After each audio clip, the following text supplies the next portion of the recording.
Alright guys, here we have a 2012 Fiat 500, or Fiat if you're from America.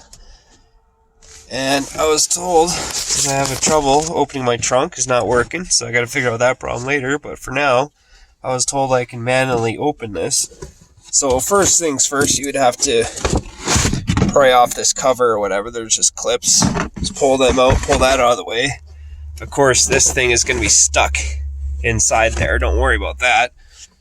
And I was told that if you put your screwdriver in here and then just pry this way, it'll open.